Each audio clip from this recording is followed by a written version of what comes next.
Oh, and you have a website, which is louisephillipsforbesteam.com. Is that It's right? louisephillipsforbes.com. .com. Got it. Got it. That's right. I forgot. And yeah, yeah, sure. I don't know what your intro is, but you'll just fake it till you make it. Yeah. I'm still faking it all these years later. Let's see. Forbes.com. Got it. Okay. Let's All right. hope it's working today. Every day something breaks on our end at least, so I can appreciate that. Okay, so I'm gonna eventually we're gonna put a proper intro and music, and we have No sponsors, and we'll problem. polish it up. But we're gonna jump right into Go for it. the heart of it. All right, so here we go. Today, our guest on the show is a New York City legend, Louise Phillips Forbes, with the Louise Phillips Forbes team with Brown Harris Stevens in New York City. Let me tell you more about Louise. For over 3 decades, Louise Phillips Forbes has been an industry leader in New York's residential real estate market, with her career sales exceeding, dramatic pause, 5.5 billion. End of dramatic pause. She is considered one of the elite power brokers in Manhattan. She really is a true superstar. Louise has been named Residential Agent of the Year by REBNY, which is the Real Estate Board of New York, for her consistent achievements and leadership within the industry. She's a multi-time winner of Halstead's Real Estate, which is now Brown Harris Stevens, Esteemed Broker of the Year Award. Louise has also been acknowledged many times as the #1 listing broker company-wide, and currently leads one of the top firm's top sales teams. She has developed a significant following among developers, buyers, and sellers throughout Manhattan, from the Upper West Side and Upper East Side to the West Village, Tribeca, Wall Street, really everywhere, Manhattan and the boroughs. Louise proudly serves prominent New Yorkers. Please follow her on Instagram, which is Louise Phillips Forbes Team. I will have a link to that in the show notes, and also visit her website, which is louisephillipsforbes.com. And we will also have a link to that as well. Louise, so happy to have you. Thank you. I'm just going to add to that lovely intro that there's also Wheezy underscore says, and that's WEZE_SEZ. If you really want to get a little essence of Wheezy. Should I call you Wheezy as opposed You to know what? Louise? I met my husband on a blind date, and I was like, "Oh, all my friends call me." My husband's very elegant, and he certainly elevates me. And I was like, "All my friends call me Wheezy," and he was like, turning the menu, going, "I will never call you Wheezy." Is he not a So fan of the Jeffersons, or? I don't know. I don't know, but I'm from Nashville, Tennessee, and that's just what everybody called me growing up. So I love that you still have a little tiny bit of that Nashville accent, which I just think is one of the best accents in our country. I love the Nashville accent. It's well, awesome. when I'm negotiating, particularly, it's something that I don't intentionally do it, but when I'm a little nervous, I go home. We go home. I go Yes. home in my accent, and so yes. Wait till I What? spend about 10 days in Nashville, and then I'm like, y'all, it's Wheezy. What Yep. y'all doing? Oh, I love Nashville so much. Everybody loves Nashville. It's Yeah. pretty much a universally beloved city. It's like Charleston is kind of that way. Yep. Austin. There's a few cities that you'd be hard pressed to find somebody that goes, "Oh, Nashville, yuck." It's like everybody loves it. But Amen. anyway, let's get to your origin story. Our audience always loves to hear. I know you've been in this business for 30 plus years, but why did you get started, and how did you get started in real estate? Well, I always say that I kind of fell off the boat from Nashville to New York City. I came here really seeking the Broadway lights. I was a dancer, Oh, and I still I miss it. I did some off Broadway things, but really, with everybody who is in real estate, we all have multiple chapters in our life. I would say the new generation is being educated to be in real estate, but my journey was through the back door, which was through coming here and ending up in New York. And literally, I was bartending, and somebody was like, "You would be so great in real estate." And I went, I took the card, I met her friend. And he was like, "You got a job." And I called my brother and I was like, "I got a job. I got a job." And he was like, "That's commission only." And I was like, "Oh, no." And for all the new brokers out there, I just want to say keep coming back, because I literally made $8,400 my first year. And I lived on $30 a week. I came to New York with $800 in my pocket. And almost $6 billion later, I am so in the right place. I have a degree in special education and elementary education, and I had a scholarship to dance and dance for 2 dance companies. And how real estate filled all those holes, I have no idea. But it's not the business of brick and mortar. It's really the business of people. And that Yeah. is what blows my skirt up. That is, by the way, just the blows my skirt up expression is adorable, and I love that. I love that. But you're right, and it is a relationship, of course, business. It's an interpersonal business, and brick and mortar. Even in real estate, offices aren't that packed anymore, unless there's teams that are working and need to sort of have that space. But Sure. so many people are moving away from the brick and mortar offices. Although I still, there's obviously still tremendous value in that. But I would love to learn a little bit about, you've been around 34 years. I want to dive into sort of just a more challenging topic. Because of where we currently are, and it's something that everybody's probably experiencing some version of, which is it's a down market. It just is. It's where we are, and the interest rates are up. Of course, inventory is down. Again, I know Manhattan is kind of its own ecosystem there that maybe sometimes a little bit outside of what the rest of the country is experiencing. But I would always love to hear from huge producers like you and your team. How are you keeping everyone motivated, work moving forward? What is your team focused on right now? Because of course you're still working. Right, of course. I mean, listen, I didn't have a Rolodex. For all the young listeners, that was a thing that we held all of our contacts in. Now we Yeah. have our phones. But I had no contacts. All my friends were like starving artists. And um I would just say that I was not comfortable with the commission model, because that meant that I had to be worthy. I needed to earn my keep. Yeah. And something clicked in me, which is a philosophy in down markets and up markets, it doesn't matter. That I realized that if I looked at myself not as a salesperson, but an educator, I felt much more comfortable. And if I operated from being of service at all times, what goes around comes around. So these are those markets that, operating by being of service to my competitor and sharing my knowledge and collaborating and doing more than I need to do, comes back 18-fold.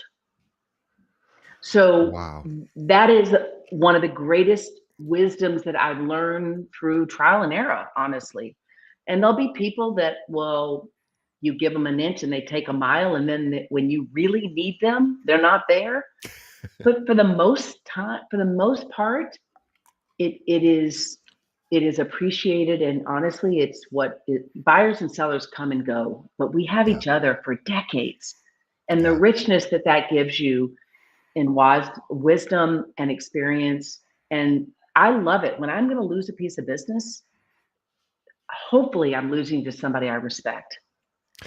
Yeah, and there's enough business to sort of go around, right? And you don't win every deal, of course, as you have been in this business a long time. You win a lot of them, obviously, but it is always, I always say it's always a good idea to play nice in the sandbox, especially because it is, at least for now, it's called a cooperative commission. We're supposed to be cooperative. Yes, And yes. how important is the relationships you've built with other realtors over your career? Massive, massive. I mean, every time I do, so you're talking about, like, you're asking me, it's a difficult market. So what's my advice? What are we doing? We Yeah. are out there every day. I I am very data driven. I always say I'm not the smartest pencil in the bucket, but I get so much accolades for effort, energy, consistency. I never give up, and I think these are the markets where your knowledge and data, like who can figure out what anything is worth since COVID, right? Right. Because it's so there's no cycle, right? And so I every time I get a pitch, which we probably average 5 to 7 a week, if not more, Wow. I talk to 50. I'm not saying for 50 brokers just for that analysis. What's happening? Do you have any offers? Have you, when you drop the price, did it make a difference?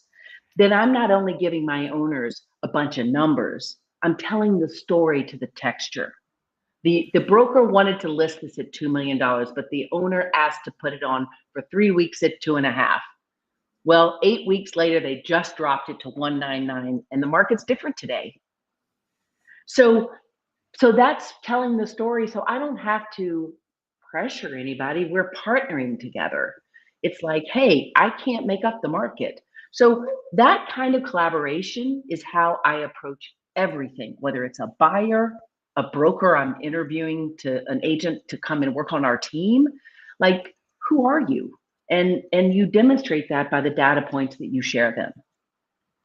Yeah, so it's important to know the market and to study the market on a daily basis, which I suspect most agents probably could upgrade their amount of time they spend learning the market on a daily basis, and in addition to the prospecting and working with their existing clients and all of the things you need to do to keep the business running, is this idea of and collaboration, learning from other agents, is so important. And I wanted to go back to something you had said about educating, because you are an educator. That was your training, Right. that and in special needs, which of course is requires an even really a more sophisticated skill set to be able to address the needs of people with developmental disabilities and those type of challenges.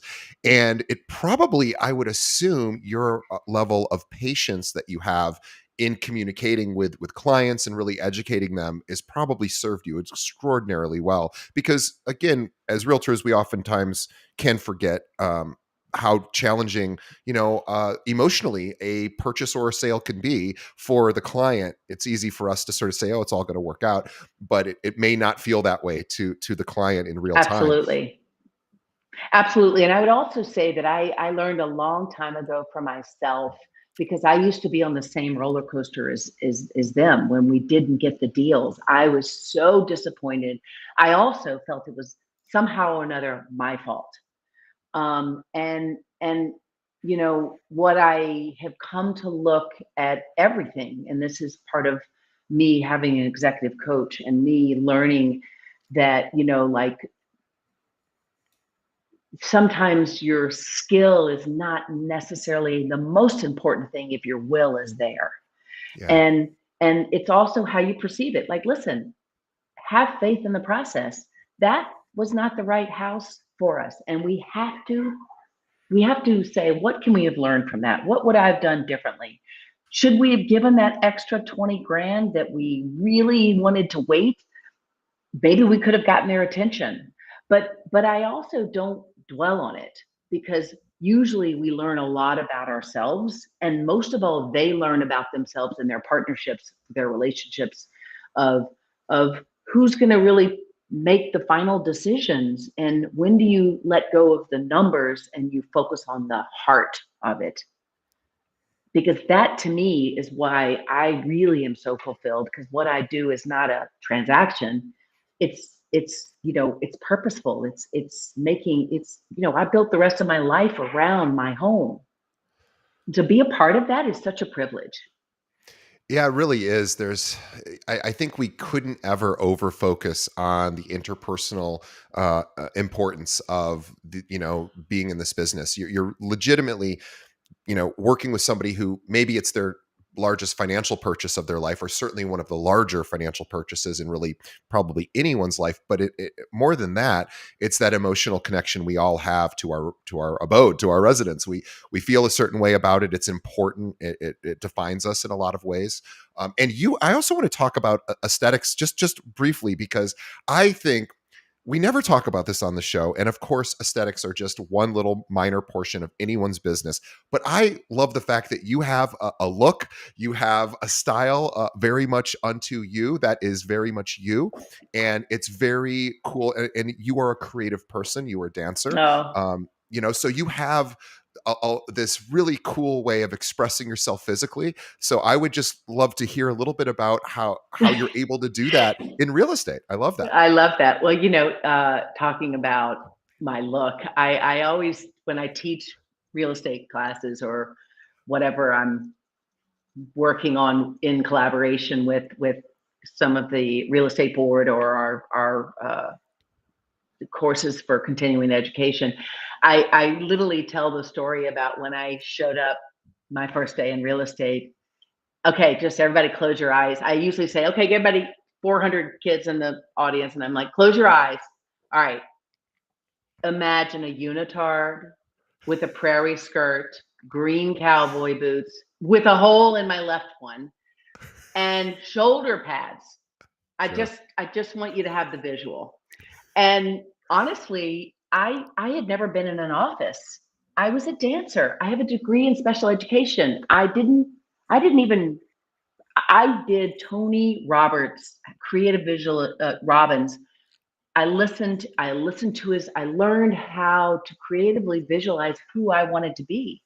Yeah. I was in my 20s and I just wasn't, I was pretty cash. I mean, as you see, I haven't changed that much, but I do have a look because, I remember when my sister, I'd go home and my sister was a school teacher and she married her college sweetheart and she's amazing, but we are like yin and yang.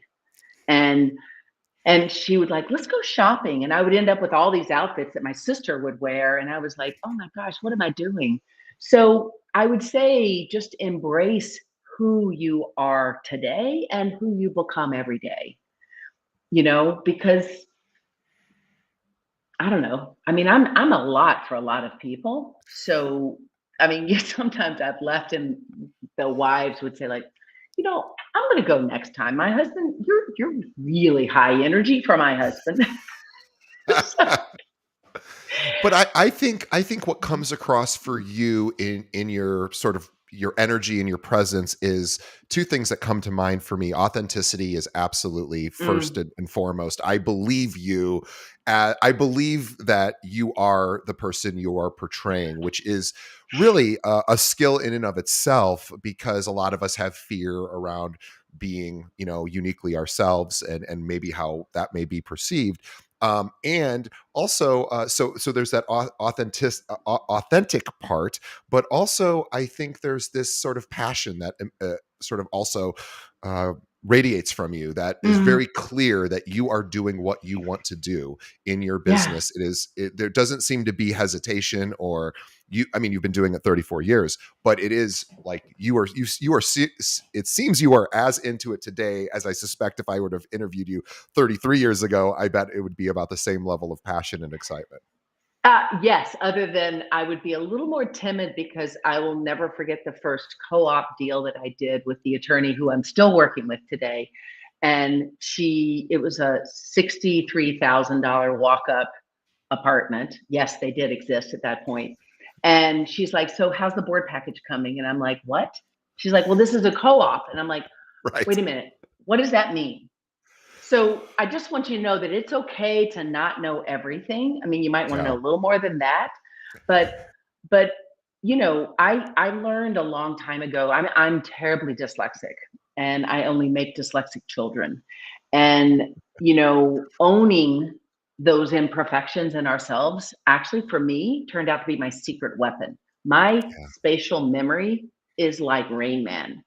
So I think that sometimes I have heard kids say to my own kids, "Wow, I would never tell anybody I'm dyslexic." And my son is like 9 years old at the time, was like, "Just means I learn differently. It's no big deal." But Yes. that vulnerability is inviting. Yes. It's like, I'm going to trust you with a little bit about me, Yes, you and know? I'm trusting you with information that you can use to harm me, meaning you could reject me, you could make fun of me, you could, and most people won't do that. So it's this Yeah, fear we have of, like, if I reveal this about me, maybe I'll get punished for it. However, most people aren't like that. Yes, once in a while somebody will, especially kids in a playground, maybe in grade school, they'll make fun of that. right. But adults aren't really so much that way. And I think the courage to be vulnerable is both one of the hardest things to do. It's also one of the most rewarding, because what I've found in my life is that people don't run away generally. And I think, listen, I have had, I'm not sure if my passion came from being just so incredibly grateful. I mean, I lost my mom when I was 23. My brother died in my arms when I was 30. Mm. I had a, a boyfriend who passed away when I was 38, and my dad passed away 10 days after I met my husband on a blind date. Ugh. And I literally think that my mother sent me my angel and took hers Mm. back.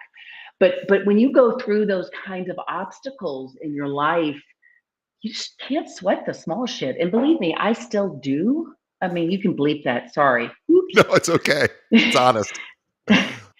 But I still do. But when you have loss, and when you have the privilege to be focused around people's homes, because what does home think for you? It's family.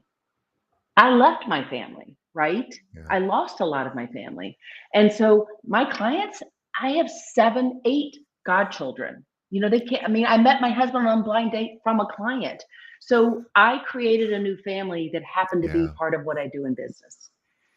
I am so touched by that. And you did just list a lot of challenges that you have gone through, because of course you're human and people leave us. It's just part of the deal. But I was going to say, it also armed me to deal with Yeah. estates and Mhm. loss and Yes. family. And Yes. when I hear from my clients that they have an autistic child, well, I am the first person to connect the dots. Let you talk to my friend who has 3 boys, and her son is 3 and he's autistic, and she's got.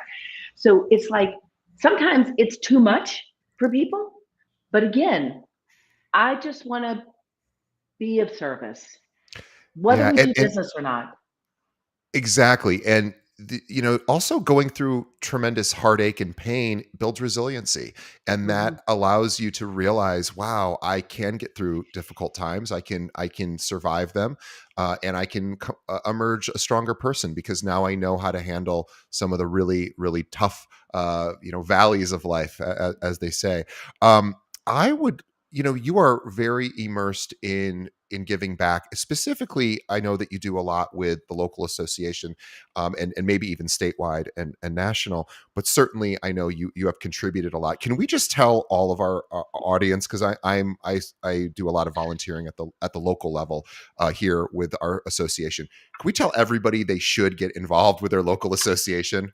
Yes, yes, and it is through giving.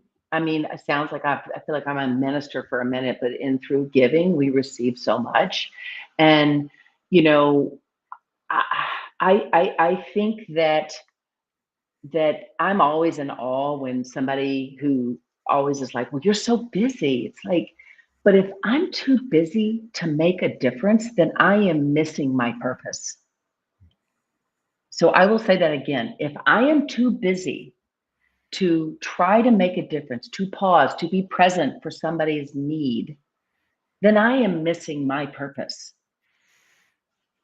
And that's I'm really, if you live like that, it does pull you thin, because I don't have probably enough boundaries, but I think that's the way to live. If I go to bed and I still haven't done enough, then maybe I'm going to wake up tomorrow again with a purpose to do more.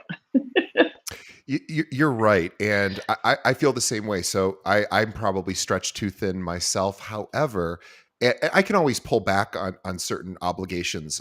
But what I have gained by getting involved with our local association here is I've gained a social life way more than I had Mm. before. I have all sorts of events to go to, but more importantly, I have all of these like-minded other real estate professionals who are committed to helping and being of service. And boy, is that a great energy to be around. And it lifts Whether me up. Totally, whether you're doing, I mean, we are in every kind of nonprofit world, the people in our world of real estate, because they're, Yeah. they're not just a handful of us, there are millions of us. But, nothing is better than when you're dealing with something that's for housing works or for ALS. I mean, I've been to a number of my dear friend was honored, and also a client honored for the American Society for breast cancer, and she was a survivor of breast cancer. And that's just been the last 3 weeks. But it is really like, if we can find what fills our soul, and it's not about ourselves, it's also where your sphere of influence becomes where you can be a part of a fabric of a community. Yes. And I always say too, life has so many challenges and so much pain is going to come into all of our lives. It's just part of the human experience. So if you can build in sort of guaranteed wins throughout your life, they help sort of offset some of the challenging times. And being of service for me has been one of those things that it just feels too good to give up. I almost feel a bit selfish when I do it because I'm really sort of doing it for me because Yeah, I want to feel good, but I'm also hopefully doing some good out there in in the community. But I do it for me, sort of yeah, yeah. selfishly because I know I'm Well, going to feel proud of myself.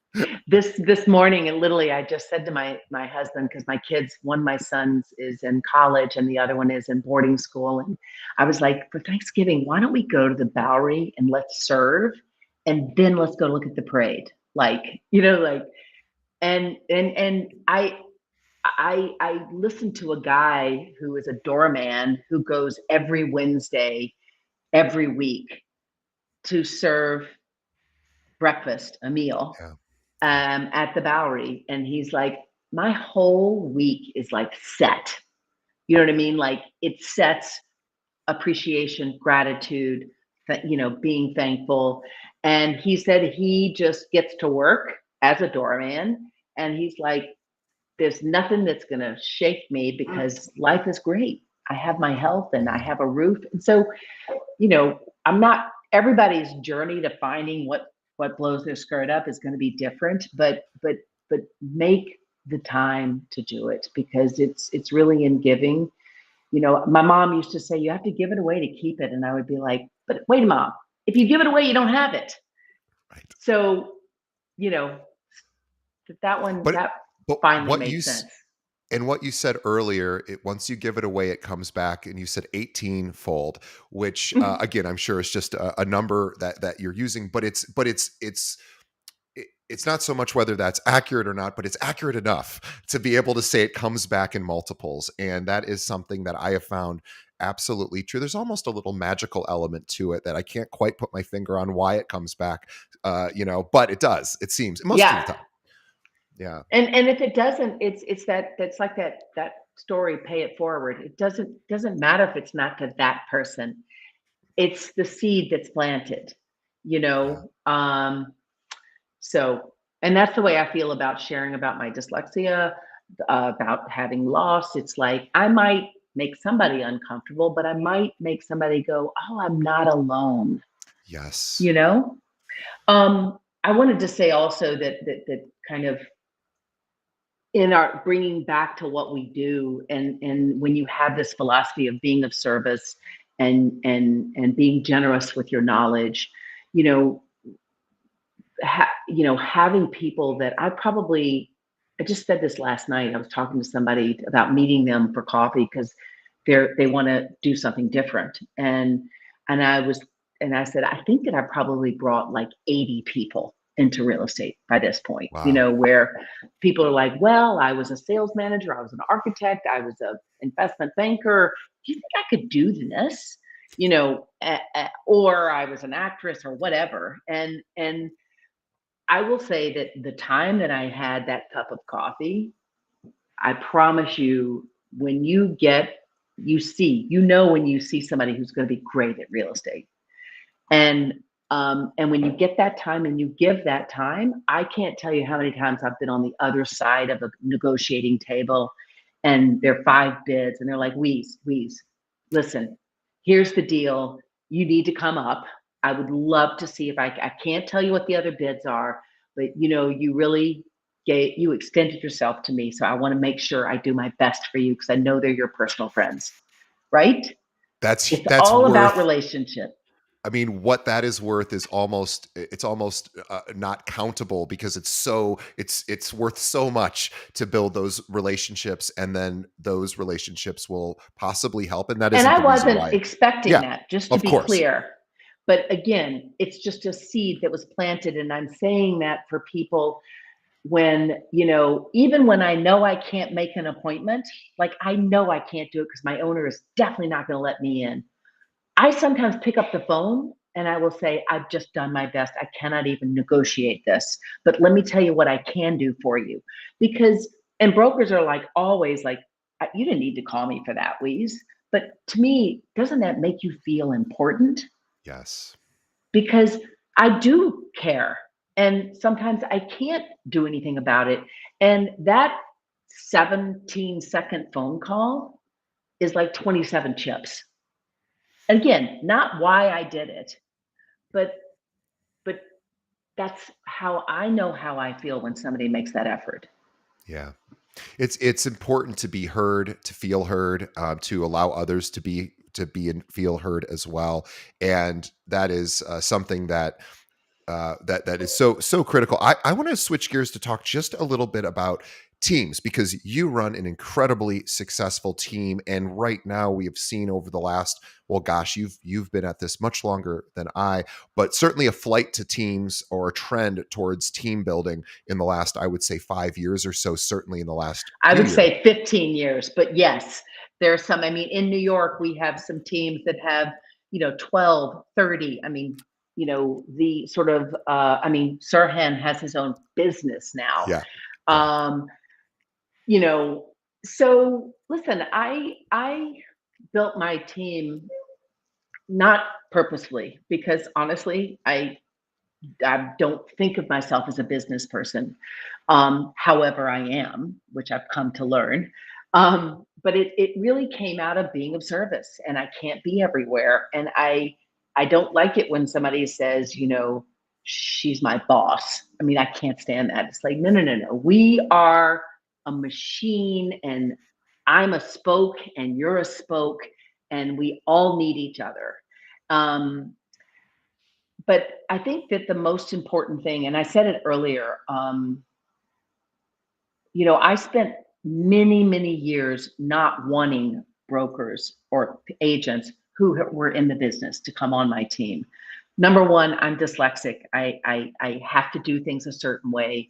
I rarely write my emails because I would be here for 973 minutes just to get 3 paragraphs.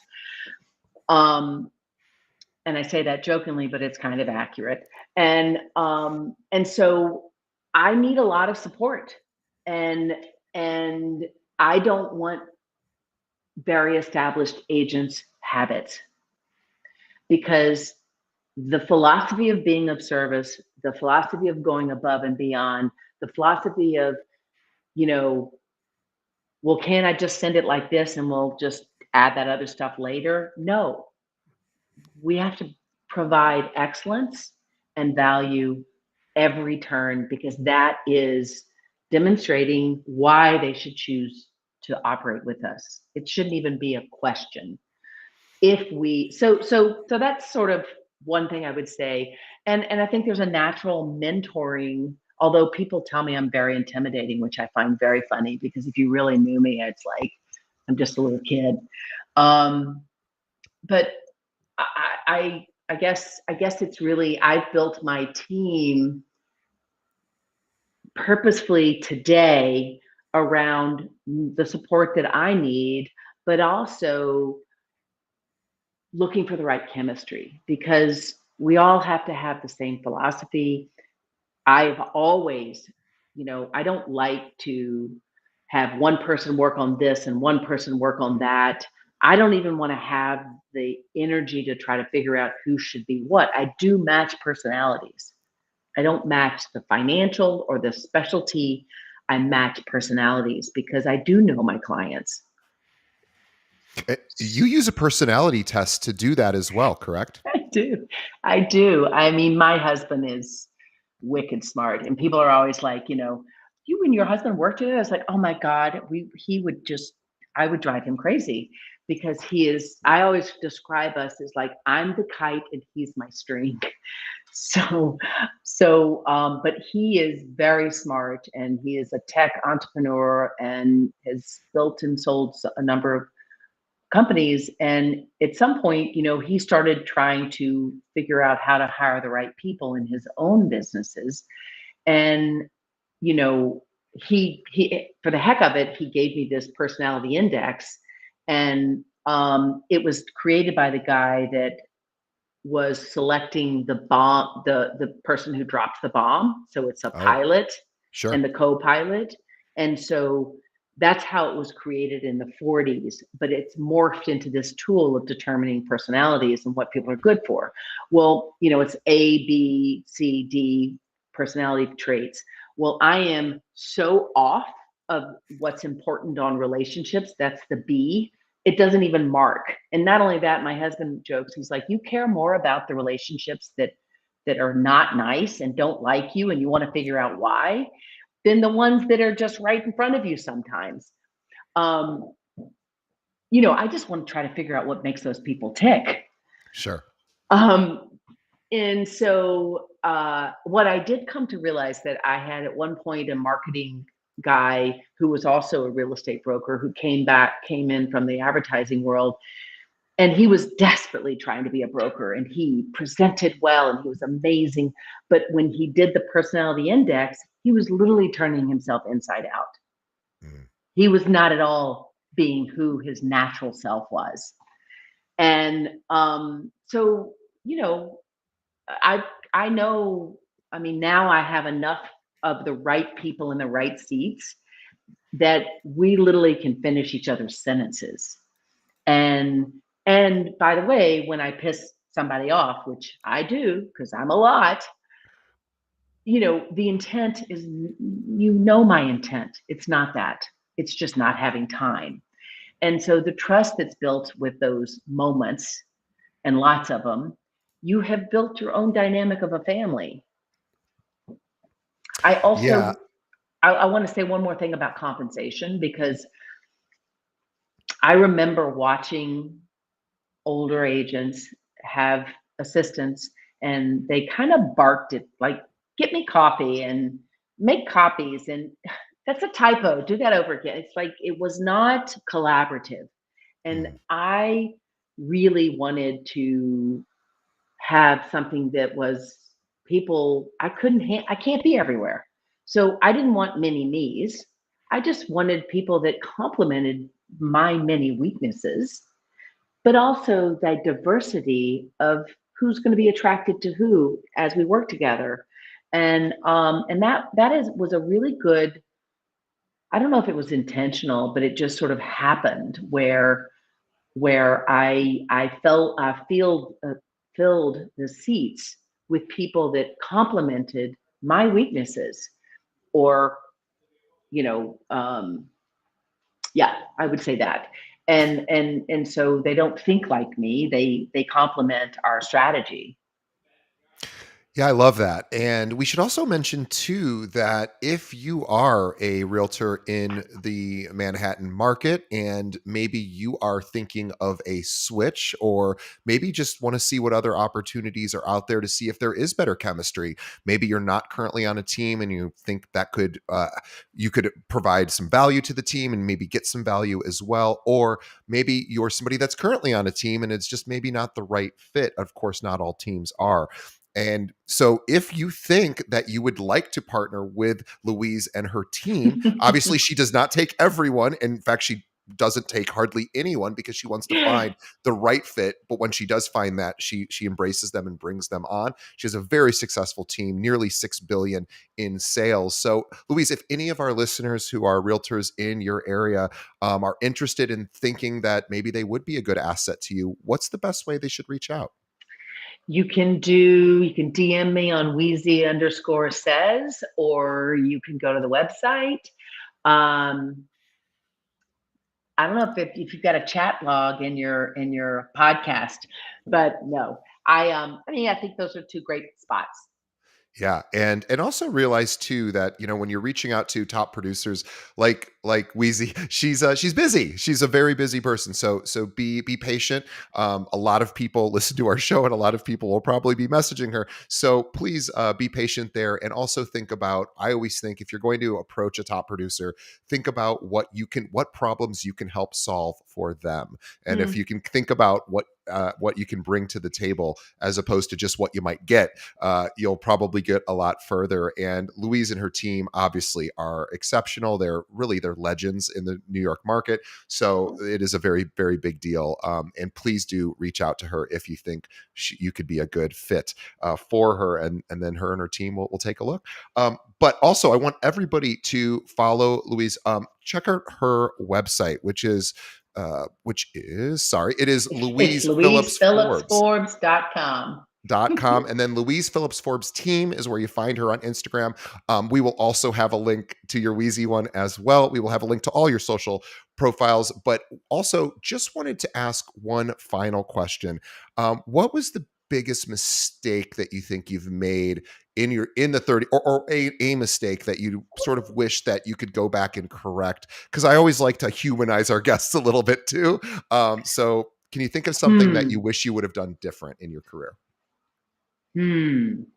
Wow. There are so many things. What would I have done differently? I mean, I don't think I'm grateful that I don't live in regret, right? Yeah. Yeah. Because even if I've made mistakes, which there are pretty much every day, the ability to clean up your mistakes and own your part in it, I think is really valuable so you don't live in the negative.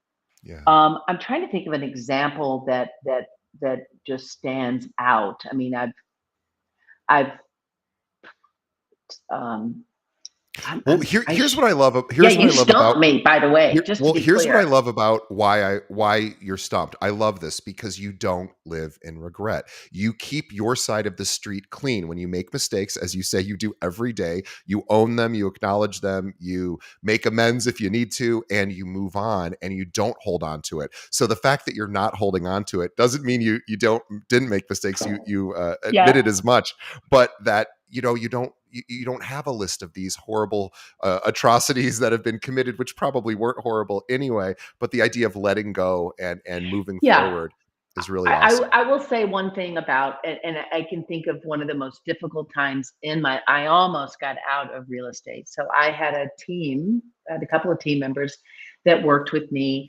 and I had a contract, but I am not a business minded individual. And I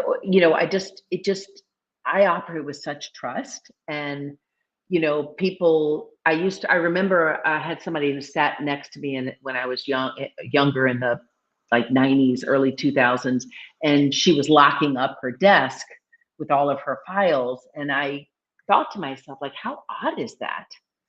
And so I never felt like you can't take my relationships. Right. But in fact, I had team members that worked for me for a decade and just shy of a decade. And we had such an intricate fiber of how we operated, that, I knew exactly where if I'm selling an apartment to somebody that my kids go to preschool with, and I'm kind of clear where that relationship came from. But I had a couple of agents that left and went to another firm, and they left very strategically, on time, at, planning probably 3 to 4 months in advance, and targeted my business for 5 years, still today. Ugh.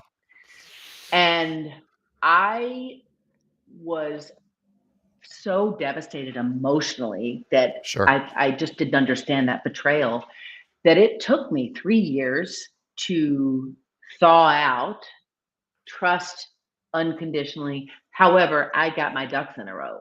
So so if you're building a team, even if it's your best friend, have a good contract. Don't be short-sighted. And also, if you're going to have employees like operations, drivers, marketing people, have a third person contractor, third party contractor, hire them, have them on a payroll, pay 20 whatever percent more for their salary. Protect yourself, because I've had people fall and be disabled, and or go on disability, and I would never have known how to manage that. Sure. So it's a big thing that people who build teams are not addressing, and it's Yeah. going to bite them in the rear end. 100% agree. So if you are joining a team, make sure that that team seems to have their HR in order and some sort of operations in order so that, you can, Compensation clear, yes. contract terms, everything, because you're in the business and you need to take care of yourself. Sorry about my phone. No, it's perfect timing because I got getting a call as well. So this is perfect time for us to wrap up. You have provided so much value to our audience. So on behalf of everyone listening, we thank you, Louise, for your time today. You Thank are a you. superstar, obviously in the New York market, and we're so honored to get some of your time today because we know how valuable that is for somebody as busy as yourself. So on behalf of the audience, thank you, and on behalf of Louise and I, we want to thank the audience as well for sticking around to the very end. Please tell a friend about this episode. Please leave us a review. Let us know what you think of the show. But the best thing to do for sure is just keep spreading the word. Let other agents know that this podcast exists. And we have grown to, we just crossed over 3.2 million downloads thanks to you guys, Woo! not thanks to me. So I thank you on behalf of our entire crew here. And Louise, thank you again. We will see everybody on the next I'll episode. Thanks, I'll Louise. see you in New York soon. I will be there, and I will go to Katz's or something. We'll have fun. I love it. All right. Ciao. See you later. Bye.